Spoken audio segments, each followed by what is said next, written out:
called up are members of this group who in wartime rescued downed pilots, just like the ones who rescued the pilot of that stealth jet fighter whose plane went down in the Balkans last month. Now, this group will be going, as you said, not to Kosovo, but to the Persian Gulf, specifically assigned to the southern no-fly zone. Now, the numbers of those called up to active duty are somewhere between 100 and 280. The exact number is classified. But Senior Airman Tj Conklin is one of them. He's a 22-year-old college student who's been overseas on missions 3 times already, a seasoned veteran who's preparing himself mentally.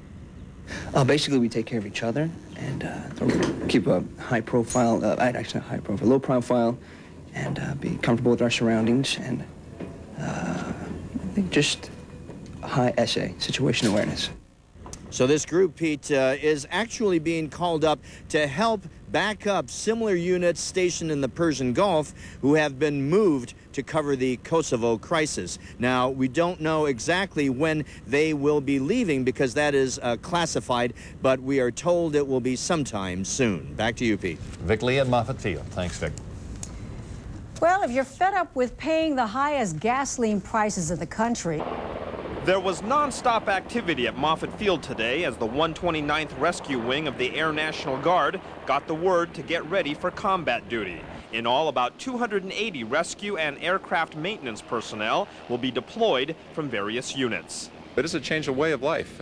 You suddenly going from your civilian job and your families on a day-to-day basis, and suddenly you're gone, and a direct presidential order. When that order arrived, Colonel Spear and his officers went into this command center to begin planning the deployment.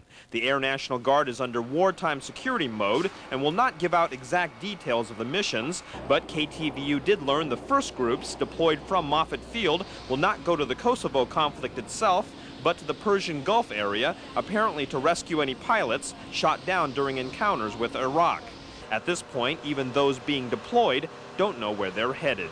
To maintain security, when they get here and start their processing, we'll sit them down and give them a concept briefing. We'll tell them everything they need to know about the area, about living in the area, about the security of the area, what to expect when they get there, what their work conditions will be like. Ripcord, handles and pockets secure, cable routing and travel checked. Rescue specialists Pat Lavin and Tj Conklin were getting some of their parachute and emergency equipment ready today. They'll conduct a test jump tomorrow before preparing for deployment. What I'm thinking about is I'm trying to make sure that I'm, mentally and physically prepared as well as financially prepared for my, my family. I go to college full time, so I need to prepare if I leave for that to make sure that I take care of that before I leave and make sure that my gear is ready to go and I'm ready to do my job over there. The 129th will deploy in stages over the next few weeks with about 35 to 40 members leaving at a time. The first group could depart as early as this weekend. At Moffett Field, Robert Honda for the 10 o'clock news. 24 years ago today, the fall of Saigon completed the worst military defeat ever suffered by the United States. The end of the Vietnam War came when the North Vietnamese overran Saigon, the capital of South Vietnam. The last Americans and some of their... ...be assigned to the southern no-fly zone in Iraq, backing up similar units in the Persian Gulf who have now been moved to cover the Kosovo conflict. The exact number of those who will be going is classified, but we're told somewhere between 100 and 280. I'm Vic Lee, News Center 4 on the Night Beat. I'm Tomas Roman in Oakland. Safe places. Coastal Yugoslav territory in March, the Air Force pararescue jumpers were called on to return the pilot to safety. When late Commerce Secretary Ron Brown's plane crashed in Croatia 3 years ago, the PJs were the first on the scene. And liftoff of Space Shuttle Discovery. When the Space Shuttle Discovery took off last week, they were there, and they'll be there when it lands, as they are for every Space Shuttle mission, to rescue the astronauts if anything goes wrong. What it takes to become a member of the elite PJs. Before you can do this, you have to get through this. Training so tough, only 1 in 100 make it. The story coming up on Dateline.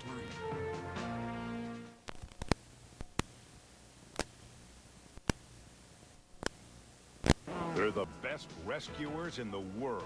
Nobody in the world that is trained better than a pararescue? Nobody. But to become one, recruits have to make it through this. Some of the toughest training in the world. And most of them don't.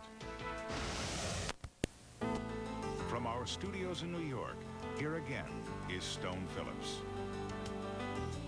The Army has the Green Berets, the Navy has the SEALs, and even the few, the proud, the Marines have their elite corps of fighters called Force Recon.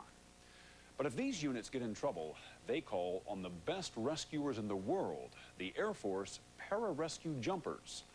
They are the elite among the elite, trained not to take lives, but to save them. And to become one, you have to make it through what many call the toughest training camp in the world. Here's Bob McEwen.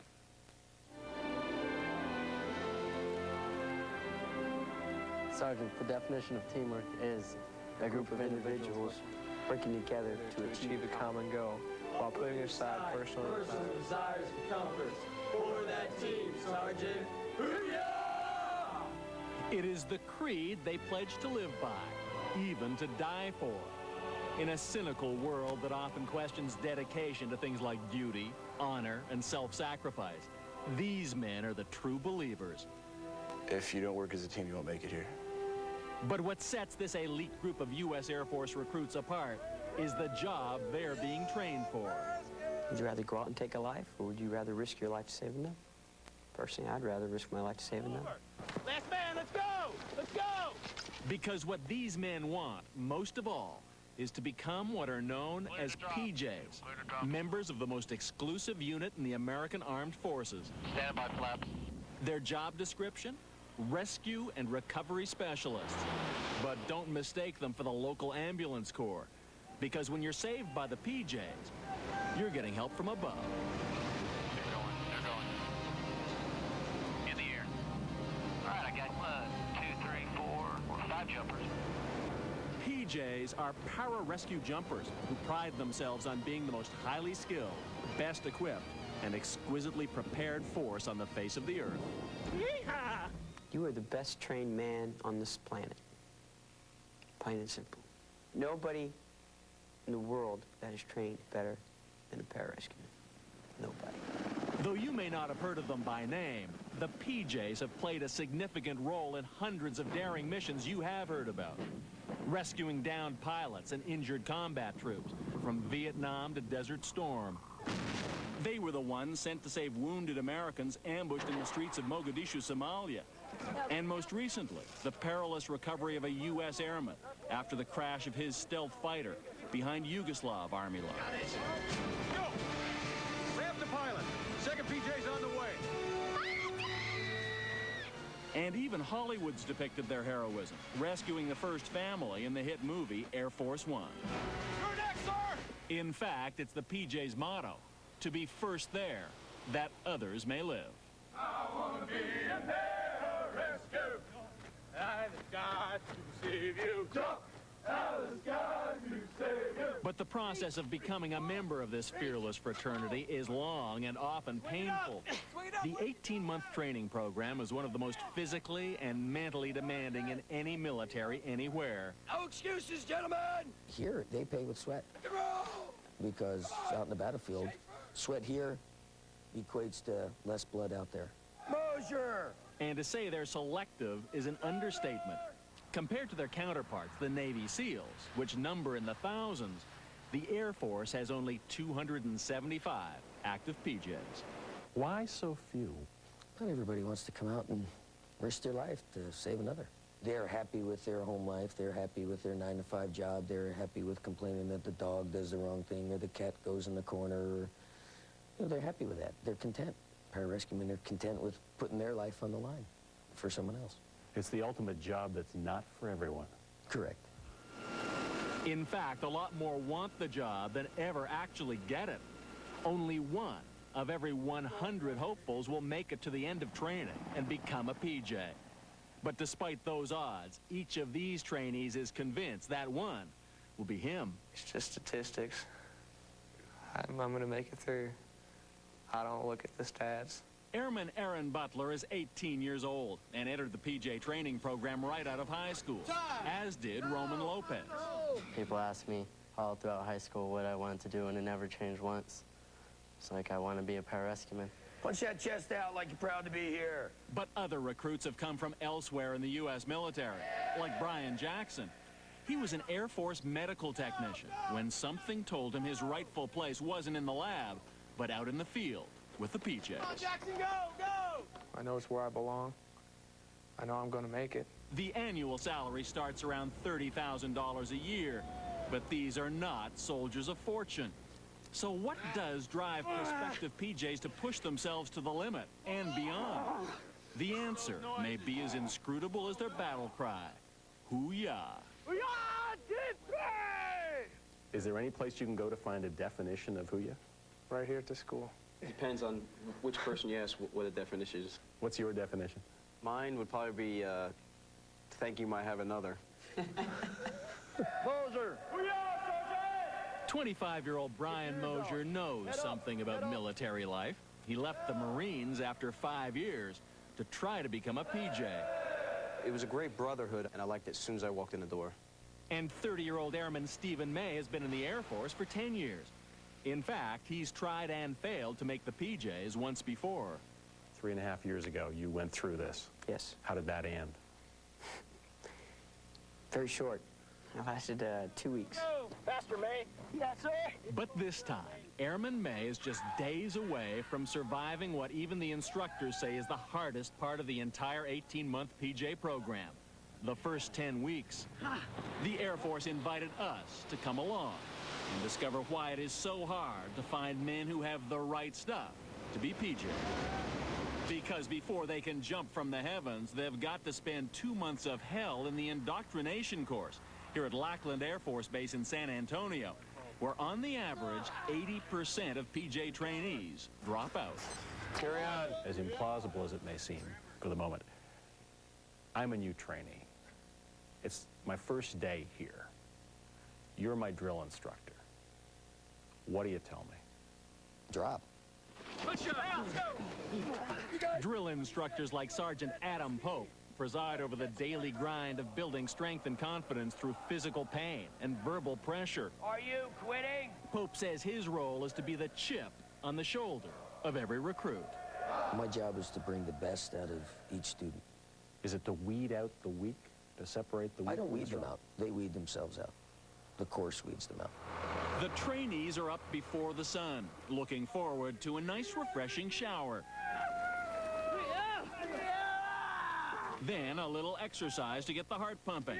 Hit it! Next, some gentle stretching at the obstacle course. Reach! Pull! Reach! And always, helpful reminders about the importance of teamwork. You guys wait for your teammates! Vasquez, where you going? Go, get your legs up. It may seem like the other military training you've seen before. Combat obstacle courses, physical conditioning, lots of marching. But believe it or not, for prospective PJs like these guys, this is the easy part. Back! Enter the water! Nothing in the PJ indoctrination course has seen the end of so many hopes and dreams as this swimming pool. Here's where you conquer your fear, gentlemen. The day is only half over, and if the physical demands out of the water haven't challenged your confidence, the dread of drowning probably will. You keep them up or sink to the bottom. You keep your heads up. The bad news is that the swim instructors will push you as far as humanly possible. The only good news is they promise they won't let you die. You okay, bud? Yeah, Sergeant. All right, keep breathing. Roman Lopez has been underwater so long he's blacked out. This happens often enough that the PJs have a name for it. They call it seeing the wizard. There's a so-called wizard underneath the pool that just picks you out one day and says, today's your day.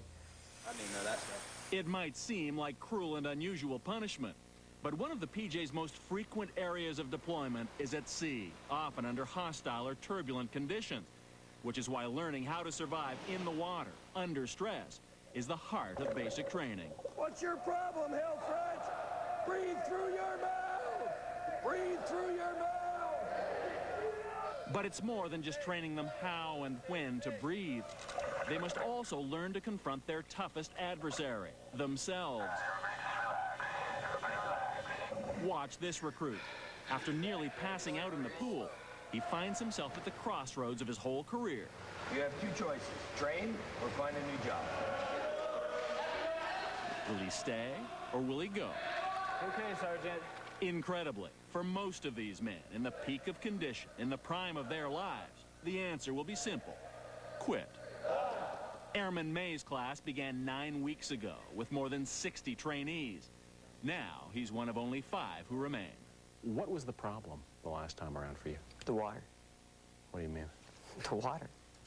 How can you do this job without being comfortable in the water? I hated the water at the time. I could barely swim at the time that I got here. And how did you know you were ready? I didn't. But that's the philosophy. Push the candidate past his comfort zone to see if he sinks or swims. Literally. Today, 24 hours before his crucial and final water confidence evaluation, Stephen May has mastered an impressive list of PJ aquatic requirements. Yeah, T3. For example, he has to swim 80 laps in this 50-meter pool in under 80 minutes. Next, he has to perform various tasks underwater, tying knots and recovering equipment in mere seconds. Then, drown-proofing. In order to breathe, he must bob to the surface, hands and feet tied, for 5 minutes. Believe it or not, that's the warm-up. What they teach in the pool is more than swimming technique and water confidence. This is where PJs can be made or broken, thanks to another kind of technique they politely call pool harassment. I splash them, I dunk them, I turn them, I gator roll them, try and steal their snorkel. Got one today, as a matter of fact. Go to your secondary air supply! The most intense pool harassment occurs during an exercise called buddy breathing, when a pair of trainees shares one snorkel for 2 minutes. The rules: breathe through the snorkel. Don't let go of your buddy. You can come up for air only once. Sounds easy, except for one thing. The instructor takes part in this drill too, to simulate the hostile environment of rough seas. Find your buddy! Buddy breathing is my demon. I just can't stand it. For Airman May, buddy breathing is the one drill that stands between him and graduation from the toughest part of PJ training. Well, lately, I've been letting it get to me. And it's all in your head. It's all relaxation. Now, tomorrow, you've got your evaluation in the water confidence area. So you'll have to do the buddy breathing tomorrow. Yes. Once and for all. Yes. How do you feel about that?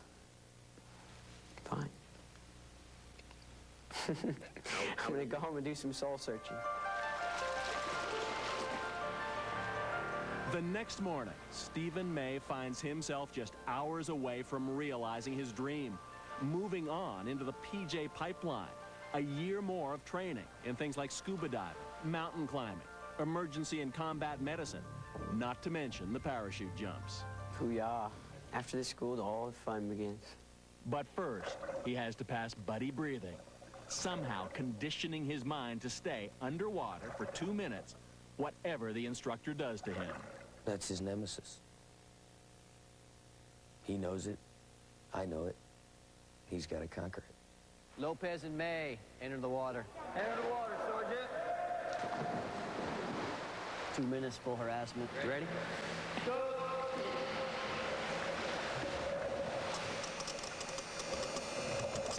Watch the clock. Think how much more slowly those seconds are passing in the water. 1 long minute gone. Another minute still to go. As the harassment continues, the pressure builds. Yet May and his partner Lopez seem to be handling it. 40 seconds to go. With their future as PJs hanging in the balance, they're still hanging on. Then it happens. Stephen May swallows water and panics. He darts to the surface, gasping for air. Remember, he's allowed that one breath, but not another. Less than 20 seconds left, but that might as well be an eternity. May desperately lunges for the surface a second time and fails PJ school again. I was just thinking, this is the longest 2 minutes I've been through. Just thinking it's got to end soon. Got to end soon. Is there any leeway? Is there any forgiveness? Is there any sense that he's a great guy, he's terrific and everything else?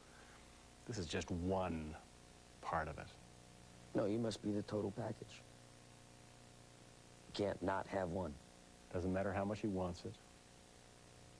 I want $1 million. I'm not going to get it.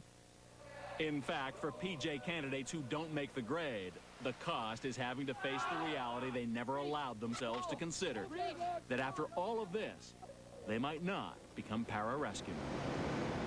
It would devastate me because this has been a dream for me. But for Roman Lopez, that dream is now over. He lost his own battle with the water and was reassigned to the Air Force Police, as was fellow recruit Neil Adams. But of our group of 6 trainees, others beat the odds and survived indoctrination. They are now in the PJ pipeline. Airman Brian Jackson. I know it's where I belong. Airman Aaron Butler. I look at it one push-up at a time. Airman Brian Mosher. I don't believe in the word quit. And then there's Stephen May. He, too, refused to believe he could fail. I'm not giving myself a back door. There's only one way out, and that's to finish this course. And the PJs agreed. They told May his only possible option was to repeat the last half of indoctrination, endure 5 more weeks of hell, but earn a final chance to conquer his fear underwater. And conquer it he did. Last spring, Stephen May graduated from indoctrination and is now in the PJ pipeline himself. And when their training's over later this year, he and the others will put on the PJ's maroon berets and become members of an elite force that prides itself on saving lives anywhere, anytime. Indicates open. Stand by flaps. Flaps, you're in. When you're actually out there in the field, you've gone through all the training, you're now a para-rescueman. How do you see yourself? With a big smile on my face. The PJs might be getting some more screen time in an upcoming movie called The Perfect Storm. It's based on the true story of a ship caught in one of the worst storms this century and the PJ's efforts to rescue the crew.